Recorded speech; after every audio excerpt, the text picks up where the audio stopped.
Hello everyone, welcome back to my channel. We are still on the last part of our question paper, and the item that I will be looking at now is the supplier age analysis.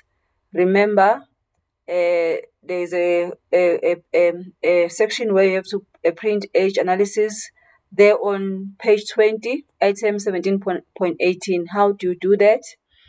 You know that everything that you want to print, you have to go to view. So it's your report, you go to view. We are looking for suppliers, and this must be printed after you have updated everything. So you go to suppliers, and then you go to monthly, monthly periodic, and then you'll see that there's age analysis. So you select age analysis, and then you must follow the instruction of how you need to print your age analysis. It must print description. So I will select print description. It must show details. Where are the details? I must show details in full. And then balance range, it must be both. So at the moment it's credit only, so I must show both. So that's how I must print my age analysis. So you follow the instruction that you are given on the question paper. You click on OK. This is how your age analysis will appear. So I'm just going to print it as my age supplier age analysis. Okay, so I'm gonna say age analysis. Okay, then I will save, and then I can check how it's going to appear when it's printed.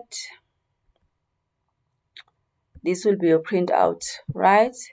So now we are going to print the customer listing. Remember, you are supposed to create a customer.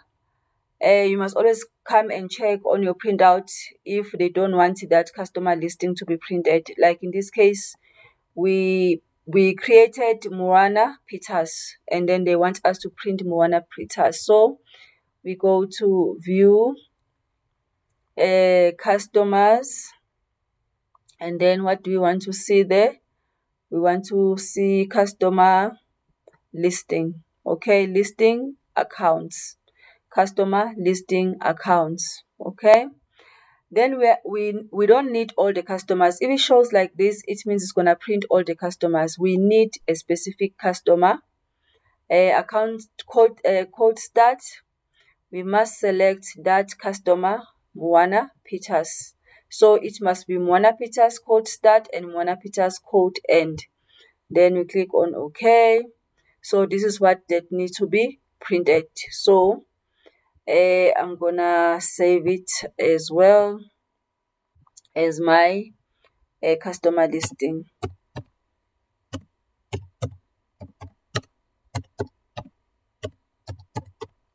Then I save.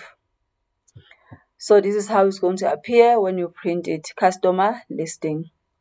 And then what else must we do? They say we must do the entry of the interest charge. To do the entry of the interest charge, you must first do a process of charging the interest to the customers. How do we do that? You go to process, and then you go to overdue interest, overdue customer interest.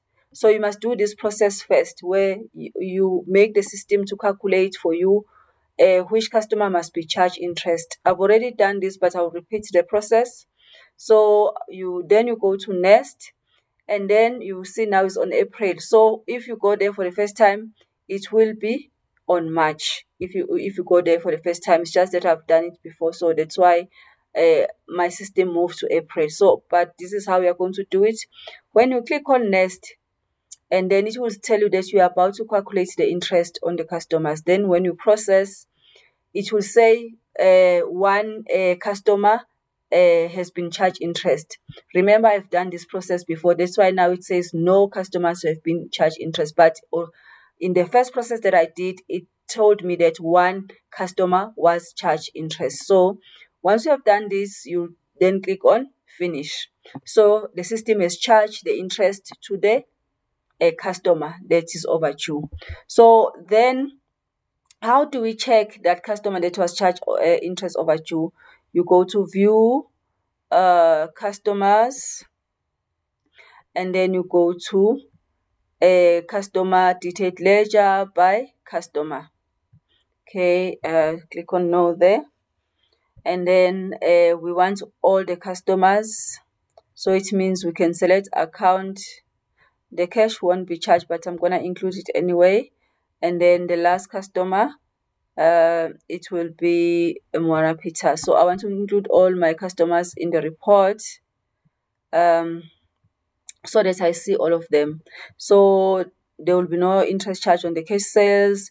We must check Dlamini. Dlamini doesn't seem to be owing a business anymore. But look at Pika vendor.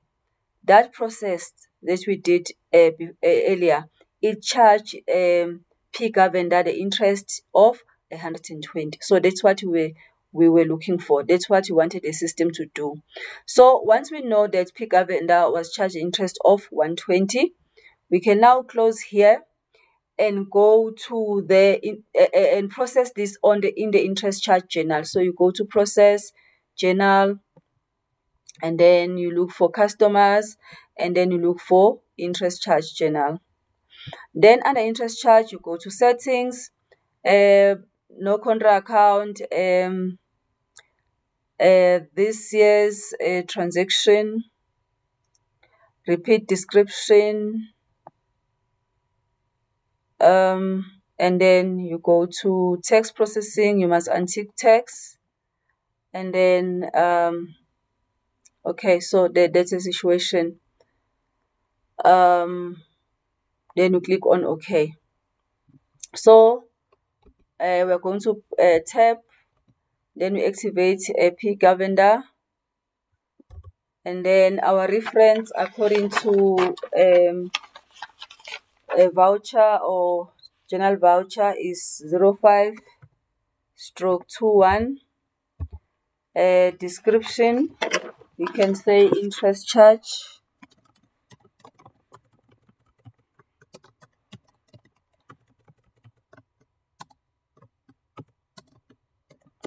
Interest charge on overdue account. And how much was that? To go back to that report again, where is that? It was the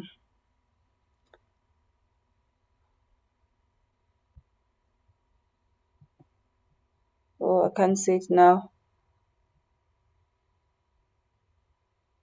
Oh, we didn't print it. The customer detailed ledger, we didn't print it. So as we remember that in the accounts of the data that we viewed, the interest that was charged was 120.